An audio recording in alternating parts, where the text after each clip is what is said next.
Well, I guess my takeaway is what took so long. If we look at Carlyle Research, there's been 142 IPOs in the US this year. Only 27 have been profitable. This is the lowest share in history. On average, you have 60% of IPOs involving profitable businesses. This year, it's less than 20%. So this has been a great year to take your company public if it's unprofitable, deeply unprofitable. Finally, it seems investors have had enough, and there's been a sea change in attitudes.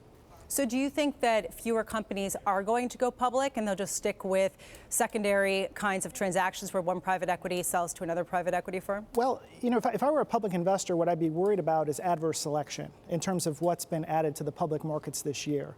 Because what I've seen, it's businesses that actually can't get private capital. It's businesses that are either too large for a buyout, businesses that are systematically unprofitable and therefore don't meet the private equity screen, or it's businesses that are just too risky, like biotech. Biotech is about 30% of IPOs. Most of those businesses, if not all, have zero revenues. So it's very hard to have a concentrated fund position in a company like that. So that's essentially the pool of companies that have gone public. And again, I think that those are businesses generally that are not suitable for further round of private equity investment or a buyout. So you don't think that there's sort of a wholesale statement here being made about valuations just simply being too high in private markets? Well, no. And in fact, when we look at the performance of businesses that are profitable, and when they go public, you see 6-9 time increase in their valuation relative to their last private round. So it's been interesting in 2019, there's a lot of skepticism about private valuations, but yet those companies, when they go public, you find that the public investors are even more enthused about them. So how do you go about finding opportunities at a very crowded period of time with a record amount of dry powder on the sidelines and private equity firms with some pretty stiff competition against one another? Well, I think that there's concern about money chasing deals. A lot of money that's come into the asset class thinking that the investment opportunity set is static, but that's not the case.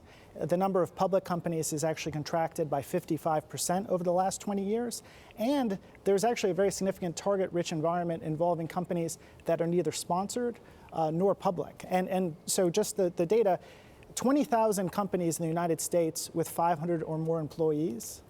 Of those, about 3,500 are public, 7,500 backed by a financial sponsor. The rest, 9,000 to 10,000 private, but neither private, but no financial sponsor. That's quite a bit of businesses that are looking for liquidity, capital, et cetera. So how do you source opportunities among those 10,000 businesses that don't necessarily have either a sponsorship or that aren't public? Well, I think what's interesting is that you have the significant decline in listing propensity. So it's companies that have decided they don't want to go public, but now it's just alerting them to other opportunities to get capital to grow, to get liquidity for founders. And I think that's just marketing, it's networking, it's the spade work of private equity. One thing that you noted in your research that I thought was really interesting was that 30 to 40% of the exit strategies included private equity firms selling to one another, so secondary deals. How concerned are you that this essentially keeps private equity firms in a sort of artificially inflated bubble that doesn't have a reality check from public markets? Well, again, I think what's interesting about that is very often the public valuation would actually be higher. But you have a management team, the founder, the entrepreneur, that would actually like to find another sponsor to take out the existing sponsor. And that's generally how those secondary transactions occur. There's a speed, there's a price certainty. You don't have to go to a road show. You get all the proceeds immediately as opposed to dribbling out over an IPO. So I think that those are the reasons why there's more secondary. And again, it just comes back to if you don't want to go public, but yet your existing shareholder has to exit at some point, 3 to 5 years, that is very often the best option. You know, when I was thinking about a theme for this week, I really thought about disappointment because we saw the debuts or the non-debuts of WeWork or Endeavor, and we saw returns that we're going to highlight later in the show when it comes to endowments coming in lower than people had expected. Do you think that investors need to reasonably reduce their expectations for what future returns are, just in a broad-based way? I think it's going to be very difficult in the future, irrespective of asset class, to generate returns that we've seen over the last 10 to 15 years. I think it's going to be a challenge.